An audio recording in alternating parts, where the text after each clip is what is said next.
5 a 7.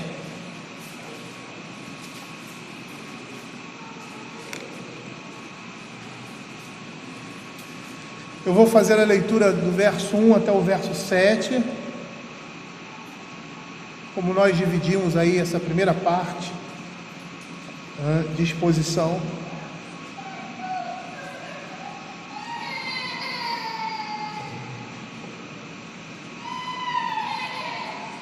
E depois nós faremos uma recapitulação. Eu quero que vocês tenham um pouquinho de paciência, tá? Porque eu quero dar uma passeada em tudo aquilo que nós vimos até agora, né? Então passamos aí um tempo de, como eu falei hoje de manhã, né? De feriado, né? E ficamos um pouco distante da exposição, dessa exposição de Timóteo. Eu gostaria de lembrar algumas coisas que foram ditas. Peço a paciência dos irmãos aí para essa introdução que nós vamos desenvolver. Mas vou fazer primeiro a leitura do verso 1 até o verso 7, que diz assim: Tu, pois, filho meu, fortifica na graça que está em Cristo Jesus. E o que de minha parte ouviste, através de muitas testemunhas, isso mesmo transmite a homens fiéis e também idôneos para instruir outros. Participa dos meus sofrimentos como bom soldado de Cristo Jesus. Nenhum soldado em serviço se envolve em negócio dessa vida, porque o seu objetivo é satisfazer aquele que o regimentou. Igualmente, o atleta não é coroado se não lutar segundo as normas. O lavrador que trabalha deve ser o primeiro a participar dos frutos. Pondera o que acabo de dizer, porque o Senhor te dará compreensão em todas as coisas. Vamos orar. Senhor, queremos pedir, ó Pai, a Tua graça, a Tua misericórdia, Pai, na instrução da Tua palavra. Que Teu Espírito Santo esteja falando ao nosso coração por meio dela, reconhecendo, Senhor Deus, que o entendimento devido, Senhor Deus, vem por meio da iluminação do Teu Espírito. E é isso que esperamos quando estamos vindo a uma igreja, Senhor Deus, a uma igreja que louva e bendiz o Teu nome. Ouvimos a pregação da palavra, ouvimos a palavra de Cristo, Senhor, e sermos aqui, Senhor Deus, consolados muitas vezes, ó Senhor Deus, muitas vezes, ó Senhor, edificados em todas elas, ó Pai, muitas vezes confrontados pela palavra, Pai. Mas é isso que esperamos ser ensinados pelo Teu Espírito, falando por meio da Tua palavra no coração de cada um aqui. Para isso, Senhor Deus, precisamos ter capacidade, que o Senhor esteja capacitando, Senhor Deus, os nossos ouvidos, o nosso coração a entender a Tua palavra, Pai. E a partir daí ser formado Cristo em nós, nos capacitando também para falar da Tua palavra, Pai. Para, Senhor Deus, trazer a Tua palavra, Senhor Deus, com fidelidade, Senhor. E que o Senhor tenha misericórdia, Pai, de nós.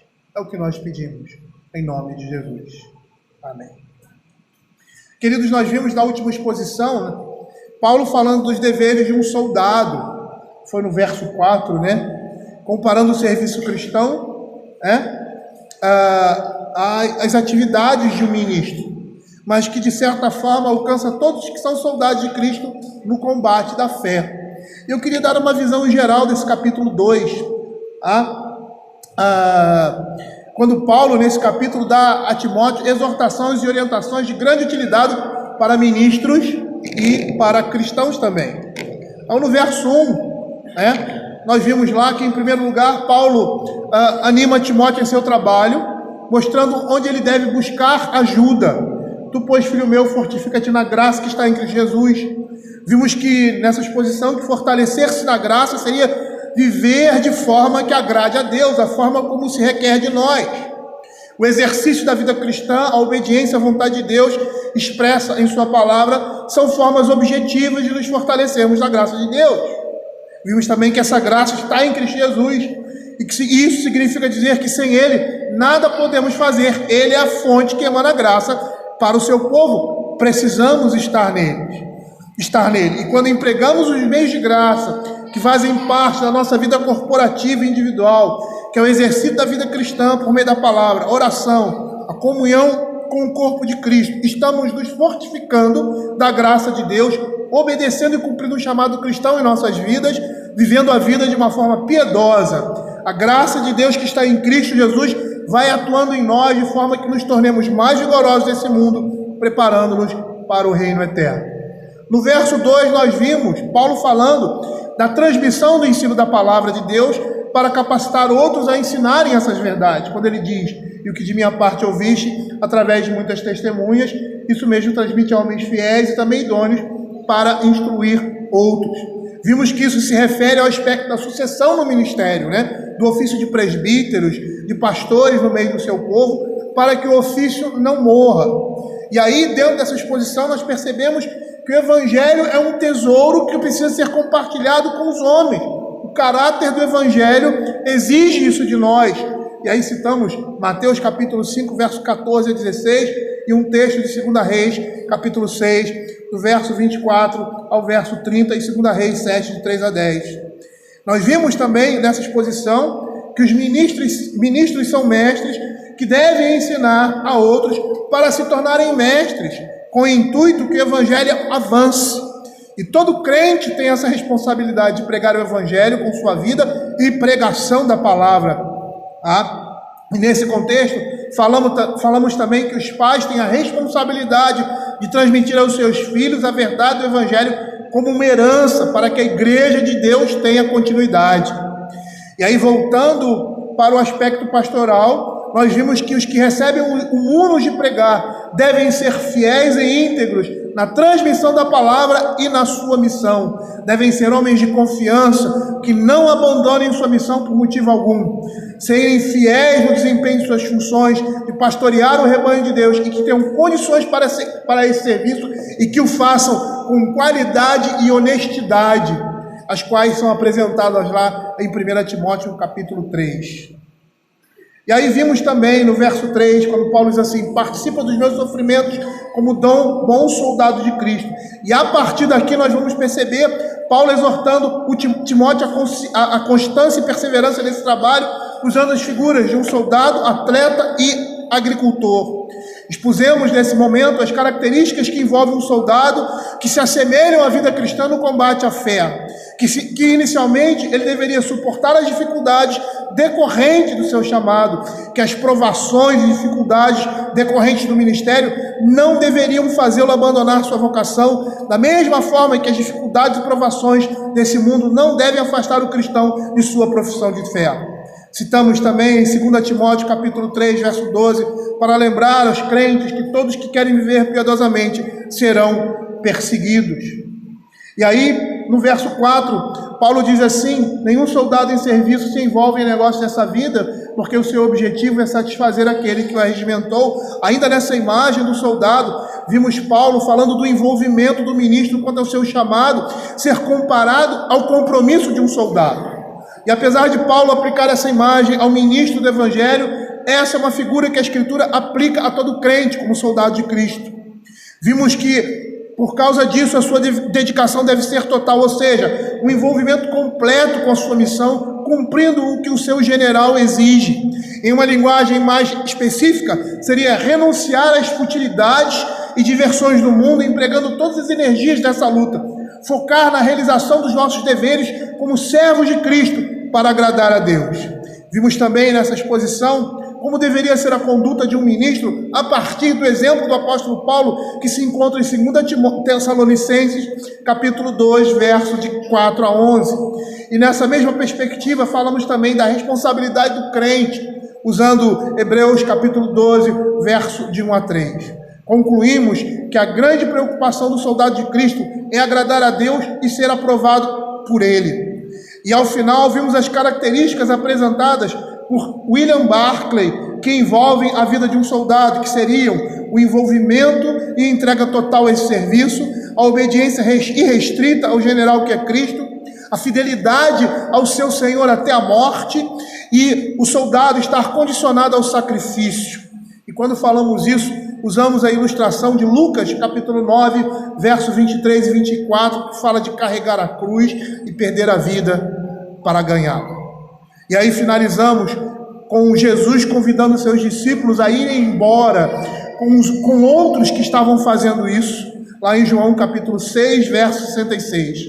E eles, esses discípulos, pela boca de Pedro, reafirmando, diante de todas as circunstâncias contrárias, que não teriam para onde ir, a não ser estar com Cristo, pois ele tinha as palavras de vida eterna. O apóstolo Paulo agora ele vai continuar com essas imagens. Ele utilizou a imagem do soldado, agora ele vai usar a imagem do atleta e do agricultor, para representar o ministro em particular, e de forma geral, o cristão. E a palavra de Deus diz assim, no verso 5: igualmente o atleta não é coroado se não lutar segundo as normas. Na comparação que nós temos aqui com o atleta, Paulo vai condicionar a coroa da vitória com as regras da competição. Igualmente, o atleta não é coroado se não lutar segundo as normas. Ou seja, nenhum atleta ganha a coroa da vitória se não cumprir as normas da competição de forma legítima, com competência, de conformidade com as normas estabelecidas.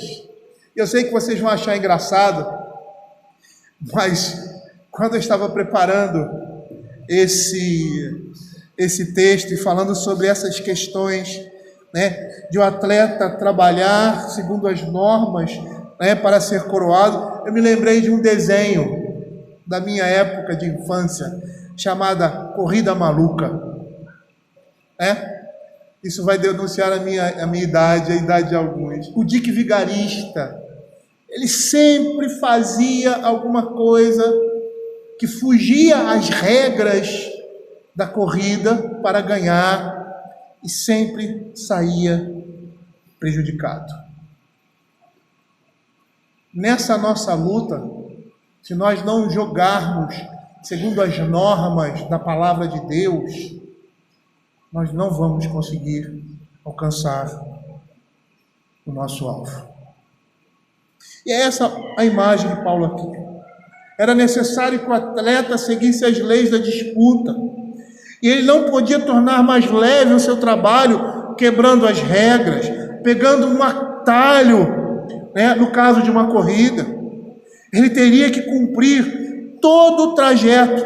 E quando Paulo fala isso, aplicando a Timóteo, nós podemos considerar que, como atleta de Cristo, ele também deve estar preparado para sofrer, não agindo como Demas, fugindo das dificuldades por causa do Evangelho, mas passando por todas as etapas dessa corrida. Não tem um caminho, um atalho fácil. Olha o que Tiago, capítulo 1, verso 12 vai dizer. Quando ele fala sobre o soldado, ele ressalta o sofrimento que lhe é causado por causa da batalha. E aqui a ideia é que ele não pode fugir dessas coisas, isso faz parte do seu exercício, da sua disciplina. Bem-aventurado o homem que suporta com perseverança a provação, porque depois de ter sido aprovado, receberá a coroa da vida, a qual o Senhor prometeu aos que o amam. Muitas vezes nós estamos querendo quebrar essa linha, pegar um atalho, não sofrer, muitas vezes por causa do nosso pecado. Mas se começarmos a lutar, ou, como diz aqui, a correr nessa corrida fora das normas, nós não vamos chegar aonde devemos chegar. William Hendricks, aplicando isso aos ministros, ele diz assim: se um homem que executa um serviço especial no reino de Deus não observa as normas, por exemplo, pregar e ensinar a verdade e fazê-lo com amor, exercer a disciplina no mesmo espírito. E aí ele diz, ver os versos de 10 a 12, quando ele diz assim: por essa razão tudo suporto por causa dos eleitos, para que também eles obtenham a salvação que está em Cristo Jesus, com eterna alegria. Fiel a esta palavra: se morremos, já morremos com ele, também veremos. Se perseveramos, também com ele reinaremos. E a ideia aqui é suportando as dificuldades decorrentes do ministério e fraqueza dos irmãos. E aí, continuando o que ele diz: exercer a disciplina no mesmo espírito, para que eles obtenham a salvação. Se assim não for, não receberá a coroa da justiça e da glória. E é interessante nós nos determos na expressão que ele usa aqui, se não lutar segundo as normas. É uma expressão grega que se cristalizou posteriormente, porque ela era usada por escritores gregos posteriores para descrever um atleta profissional, diferenciando-o do atleta amador, atleinominos. Havia essa diferenciação. Esse atleta profissional era aquele que concentrava tudo em sua luta. O amador era aquele que só levaria a cabo sua atividade em momentos livres. E esse atleta aqui, que o Senhor está chamando a nós sermos, ele não pode ser um amador. A dedicação dele é total de dedicação de sua vida para aperfeiçoar-se no tipo de competência que tinha escolhido. Nesse aspecto, nós vamos perceber mais uma vez que a vida de um cristão deve estar concentrada em seu cristianismo. Assim como a vida de um atleta deve estar no tipo de competição que escolheu, um cristão de momentos livres é uma contradição. Eu me lembro de uma expressão no meu tempo, um pouco jocosa, mas que caracterizava determinados cristãos por meio de algumas verduras e legumes. E eu me lembro só do crente chuchu. E por que era o crente chuchu? Se é de mau gosto ou não, não sei. Mas porque se você coloca ele no feijão, ele tem gosto de feijão. Se você coloca ele numa outra coisa, ele tem gosto... Nem eu sabia disso. Fiquei descobrindo depois. Ele não tem gosto próprio.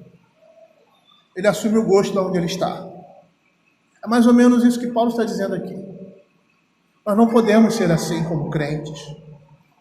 Toda a nossa vida deve estar voltada para viver um cristianismo autêntico em todas as esferas da nossa vida.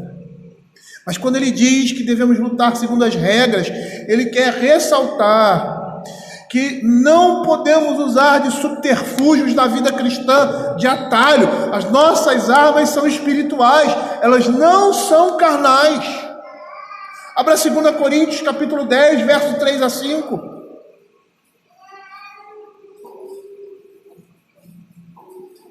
Veja o que a palavra de Deus vai dizer. Diz assim: porque embora andando na carne, não militamos segundo a carne, porque as armas da nossa milícia não são carnais, e sim poderosas em Deus para destruir fortalezas, anulando sofismas, e toda altivez que se levante contra o conhecimento de Deus, e levando cativo todo o pensamento à obediência de Cristo. Ou seja, as armas que nós usamos, elas foram confeccionadas por Deus, para levar o crente à obediência de Cristo. E que armas são essas? A linguagem é extremamente metafórica, figurativa. Que armas são essas? Paulo diz que não são armas carnais. Não é? E quando nós pensamos em armas carnais, nós vemos as obras da carne. Gálatas deixa muito claro quais são essas obras. Efésios também vai falar sobre essas coisas lá no capítulo 4, sobre essas obras da carne: a mentira, a ira, a cólera. Mas veja o que Paulo fala em Efésios capítulo 6, versos 13 a 18. Ele apresenta ali, também de uma forma metafórica, figurativa, a armadura de Deus. São as nossas armas. São armas que nós devemos utilizar diariamente.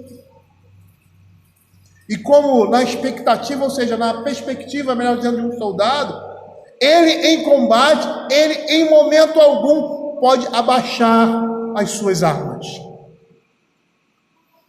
Ele todo o tempo deve estar com o seu armamento pronto para ser usado. E nós temos muitos militares aqui na igreja, que sabem muito bem o que é isso. Ou quem já passou pela vida militar. Você, no ambiente de combate, largar o seu fuzil, largar o seu armamento, você está condenando a si mesmo a própria morte. Olha o que ele diz assim, aqui, tomai toda a armadura de Deus para poder resistir no dia mau e depois de ter vencido tudo, permanecer inabalável. Lembra que inicialmente ele vai dizer que a nossa luta não é contra o sangue nem contra a carne, mas contra principados e potestades. E com essas coisas, as armas devem ser espirituais. E que armas são essas? E aqui ele confecciona a armadura de um soldado romano, fazendo um paralelo muito interessante quando ele diz que ele deve se vestir da verdade, e colocar no seu peitoral uma couraça da justiça de Cristo. Essas armas estão lá em Isaías. Calçar os pés com a preparação do evangelho da paz. Como é importante o coturno, o sapato, os pés estarem bem acomodados, bem secos e bem seguros no campo de batalha. Um homem com um pé machucado, ele ou é um homem morto, ou é um soldado que não está pronto para o combate. Ele diz que esse fundamento é o evangelho, embaraçando o escudo da fé, ou seja, a ideia de proteção. A fé protege, com a qual podeis apagar todos os dardos inflamados, todas as vozes inflamadas do inimigo, de condenação, de sugestão, de armadilha contra o pecado. Também tomai o capacete da salvação, e o capacete é aquele que protege a cabeça. Estarmos conscientes de que a nossa salvação está em Cristo Jesus, porque a cabeça, a ferida na cabeça é uma ferida mortal. E a espada do Espírito, por que a espada do Espírito? Porque ela divide, ela separa, ela sonda o coração do homem, que é a palavra de Deus, com toda oração e súplica. Nós estamos vendo aqui, de uma forma sendo materializadas, essas armas espirituais. Mas Paulo havia falado de outras anteriores a essa, por isso que ele começa assim: quanto ao mais sede fortalecidos no Senhor e na força do seu poder. Antes ele tinha falado de outras armas que nós devemos utilizar, que são armas também espirituais, que recebem o revestimento de Cristo. Quando ele diz que nós devemos nos despojar do velho homem e nos revestir do novo homem, que é Cristo Jesus. E aí ele diz: deixem a mentira, falem a verdade, não ponha o sol sobre a sua ira. Aquele que furtava, não furte mais, trabalhe. Percebam que essas são armas espirituais. E nós vamos entender que nós não podemos alcançar o prêmio distante da vontade de Deus sem essas armas, fazendo a vontade da carne e os pensamentos. Quando Paulo fala aqui sobre o atleta, ele tem em mente algumas características que eu gostaria de ressaltar. E a primeira é a disciplina. O atleta é um homem disciplinado, que nega a si mesmo. Ele deve manter, por isso, o seu plano de treinamento, sem deixar que nada interfira. Haverá dias em que ele vai querer deixar seu treinamento e relaxar na disciplina, mas ele não deve fazer isso. Durante seu treinamento, pode ser que ele queira quebrar a rotina, fazendo uma coisa que não possa fazer normalmente em seu dia a dia de treinamento, mas ele deve, por causa do seu propósito, rechaçar essa ideia. E haverá momentos em que estará cansado e vai querer abandonar sua rotina, mas deve perseverar na disciplina da sua preparação, se quiser no mínimo competir à altura dos outros atletas. E usando essa linguagem, o atleta que quer sobressair sabe que não deve deixar que nada interfira no nível do seu treinamento. Eu não sei se vocês estão entendendo, mas o que nós estamos falando aqui é de vida cristã. É de quando somos tentados a fugirmos daquela disciplina do Espírito na nossa vida, de abrirmos uma brecha na santidade de vida, ou na honestidade, na integridade que representa Cristo na nossa vida. Porque esses momentos, como na vida do atleta, vão ocorrer. Esse sentimento e essa vontade de parar com esse treinamento ou de dar uma relaxadazinha vai ocorrer, mas ele deve perseverar. Porque se ele não perseverar, ele não vai alcançar o alvo propositado. Às vezes a gente brinca com as coisas do reino de Deus, mas quando a gente começa a comparar com a realidade como essa que Paulo está falando, nós vemos como somos estúpidos em achar que o Deus da misericórdia, o Deus da paz, o Senhor da compaixão, no último dia, Ele vai levar em consideração quando não estamos vivendo de conformidade com a sua vontade. Abra 1 Coríntios capítulo 9, versos 24 a 27.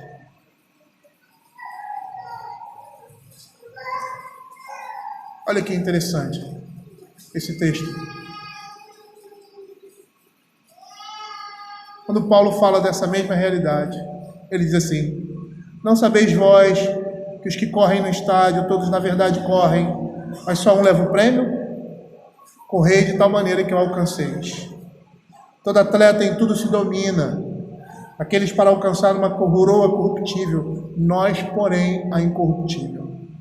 Assim corro também eu, não sem meta, assim luto, não como desferindo golpes no ar, mas esmurro meu corpo e o reduzo à escravidão, para que, tendo pregado a outros, não venha eu mesmo a ser desqualificado. Olha que interessante aqui, na imagem do atleta, ele se prepara e ele se domina, ele tem desejo de dar uma relaxada, mas ele continua com a sua preparação, porque o seu alvo é a glória, porque o seu alvo é a vitória.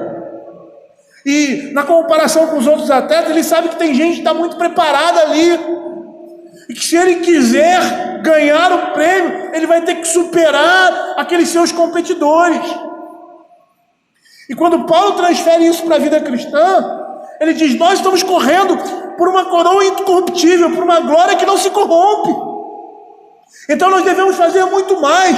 E olha o que ele diz: eu me policio, eu me escravizo, para que naquilo que eu prego a vocês não venha a ser desqualificado. E o homem que diz isso, ele conhece quem ele é. Ele sabe das suas limitações.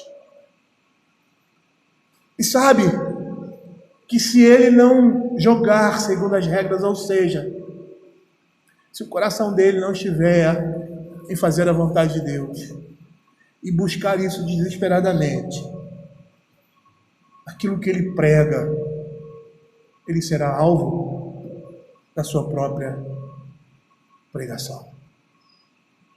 É um homem que, apesar de falar do esforço e da luta que nós devemos empreender, entende com essa linguagem que a sua suficiência está nas mãos do Senhor e na sua graça, na sua vida.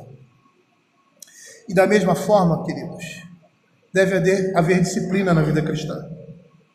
Haverá momentos em que não desejaremos orar, não teremos vontade ou disposição para isso, ou será muito mais atrativo para nós tomar um caminho mais fácil. Por vezes o correto será muito difícil. Em outras situações vamos querer afrouxar um pouco a lei de Deus, mas o cristão é alguém decidido, disciplinado. Ele deve treinar para não deixar de continuar no intento permanente de fazer a sua alma pura e forte. Como diz Paulo em 1 Coríntios capítulo 9, verso 27, mas esmurro meu corpo e o reduzo à escravidão, para que, tendo pregado a outros, não venha eu mesmo a ser desqualificado. Ou seja, naquilo que ele chama atenção por meio da palavra a outros, ele não cai.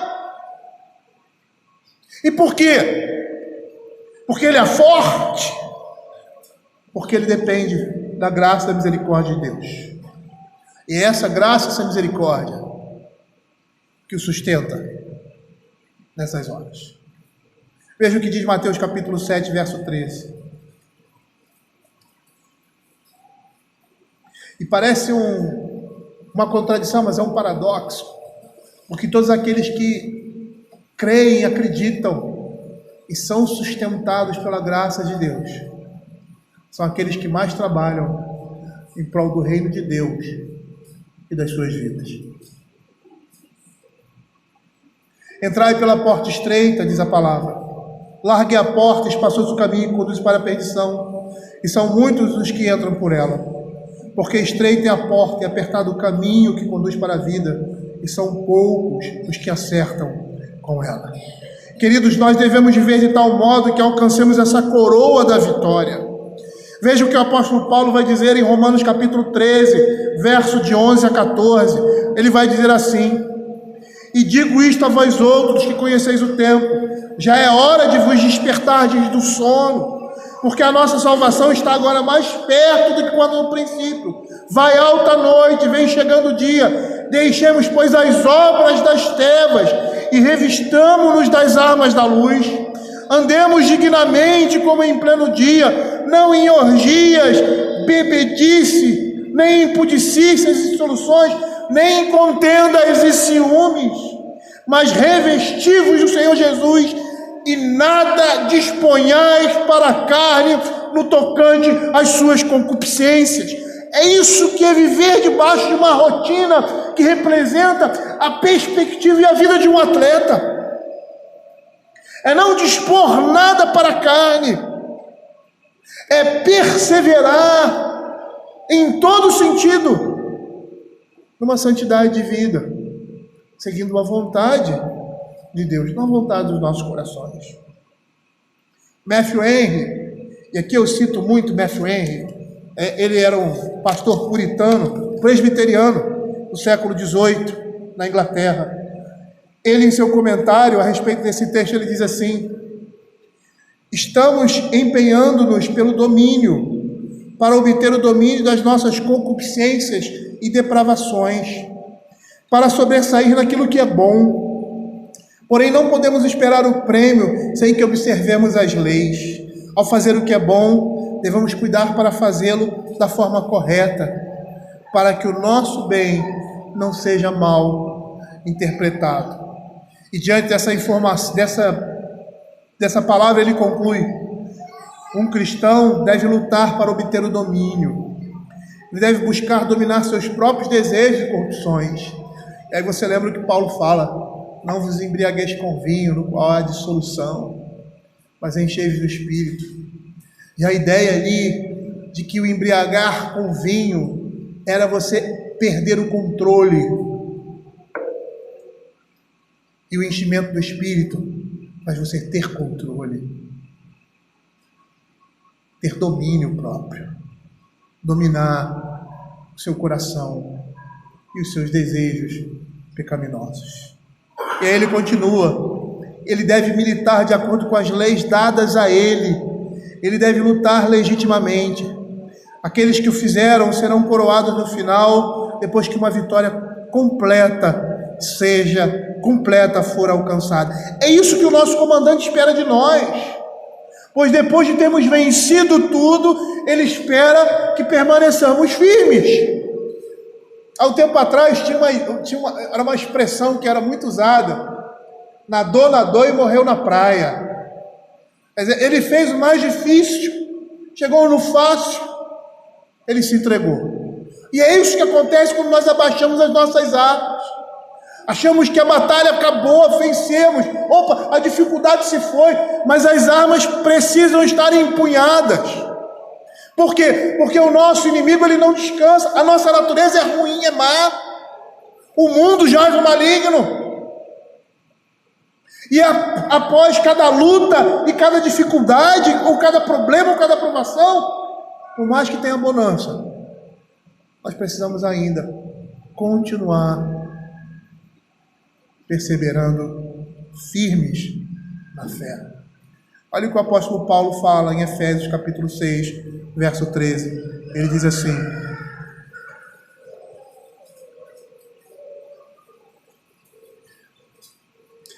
portanto, Tomai toda a armadura de Deus, para que possais resistir no dia mau, e depois de teres vencido tudo, permanecer inabalado.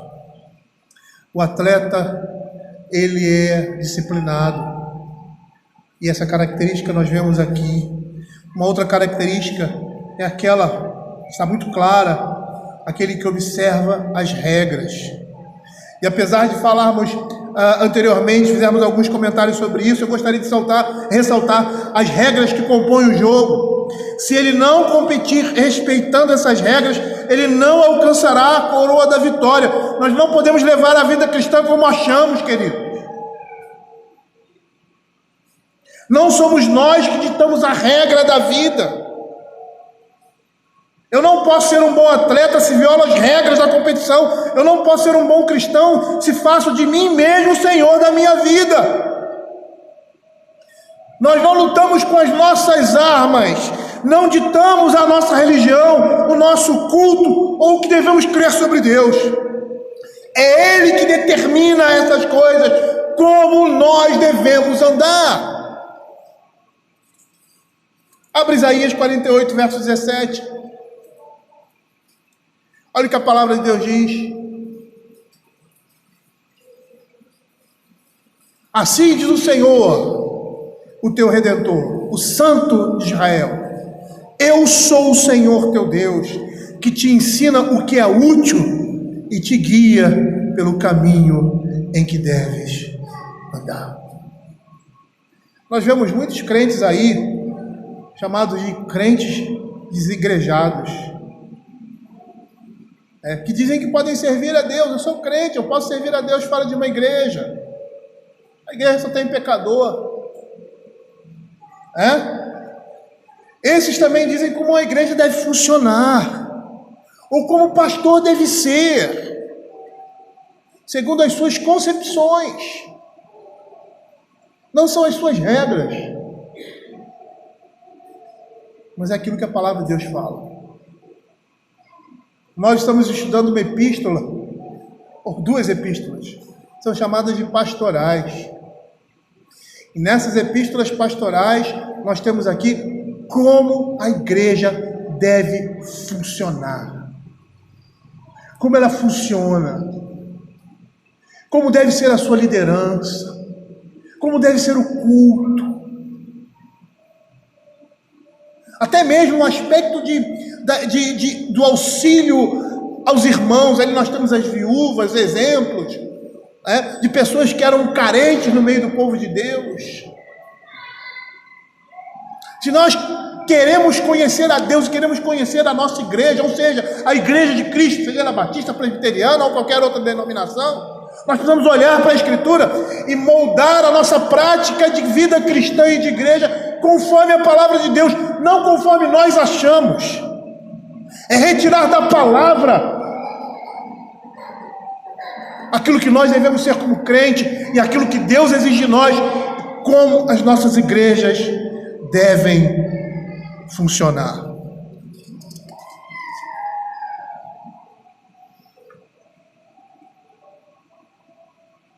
A palavra de Deus diz assim: igualmente o atleta não é coroado se não lutar segundo as normas.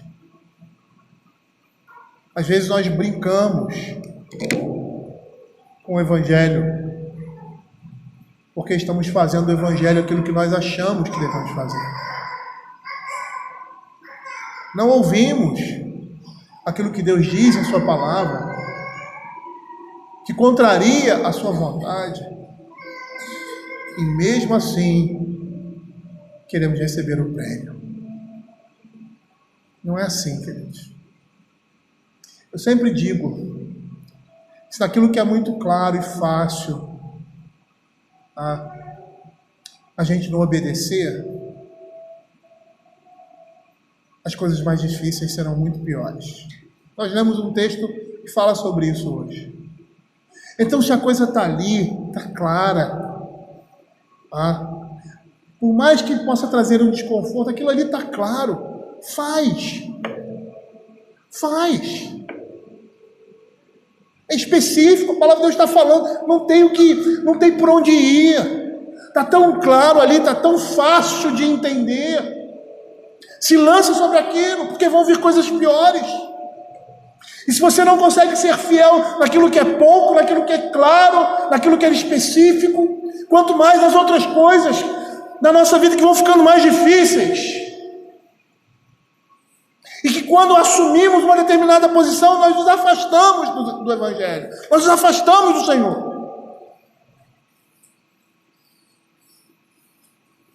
E a Bíblia fala que com Deus não se brinca. E muitas vezes nós estamos brincando com o Evangelho. Por isso que o Senhor sempre convida alguns para irem embora. Vocês não querem ir? Ele sempre confronta os seus discípulos. Não porque ele quer saber quem é ou quem não é. Porque ele sabe. Nós somos gerados dele. Mas ele quer que você veja a sua realidade. Que você olhe para dentro de você e perceba quem realmente você é. E vá buscar aquilo que você necessita no lugar certo. Como Pedro fez. O pecado de Pedro e de Judas foi o mesmo. Mas o final dos dois foi diferente. Por quê? Porque um foi buscar na fonte. E o outro foi tentar resolver a situação da sua forma. Nós somos soldados de Cristo. E como soldados, fomos chamados para abraçar uma milícia, que é a nossa milícia nesse mundo. E não somos chamados para fazer concessões. O Senhor, que é o nosso general, Ele nos dá certas determinações. E Ele espera que você cumpra como um bom soldado de Cristo.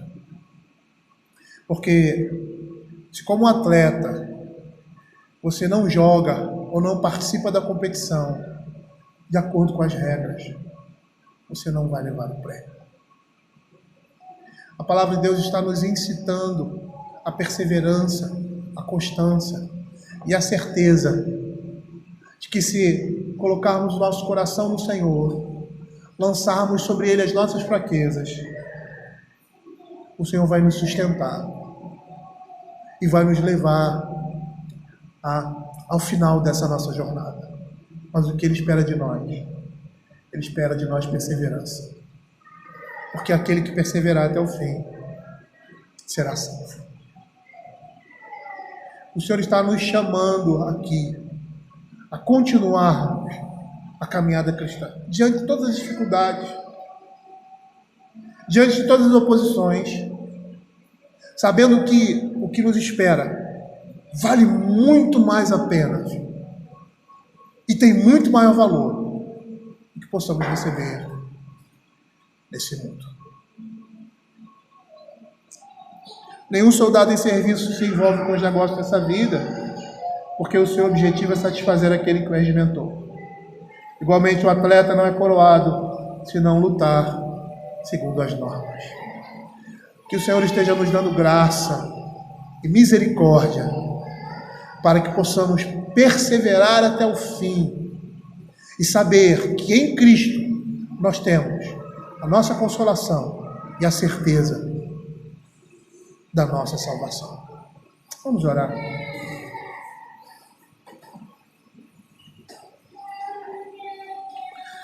Senhor Deus Pai Todo-Poderoso, mais uma vez somos, ó Pai, impactados pela Tua Palavra e estimulados, como Timóteo foi estimulado, para continuar a exercer os seus deveres, continuar caminhando como estava caminhando, perseverar e não temer as oposições, sabendo que o prêmio já está garantido e que ele precisa continuar na batalha, que ele precisa continuar avançando, Pai. Que o Senhor esteja nos dando, Senhor Deus, essa mesma disposição, Pai, que Paulo quer gerar aqui, não somente em Timóteo, não somente nos ministros, mas em todo crente por meio do seu Espírito. a firmeza e a constância, Senhor Deus. Uma vida em que agrade a Deus e que represente a nossa profissão de fé, represente aquilo que realmente nós somos, para aquilo que nós fomos gerados em Cristo Jesus. E assim possamos agradar aquele que nos arregimentou e nos parecer a sua imagem. Fica, Senhor, com o teu povo, Pai. Guarda-nos, ó Pai, por meio da tua palavra e nos dá ânimo, perseverança e vigor para vivermos a vida cristã em total integridade ao Senhor. E que a tua graça nos sustente. É o que nós pedimos, em nome de Jesus. Amém.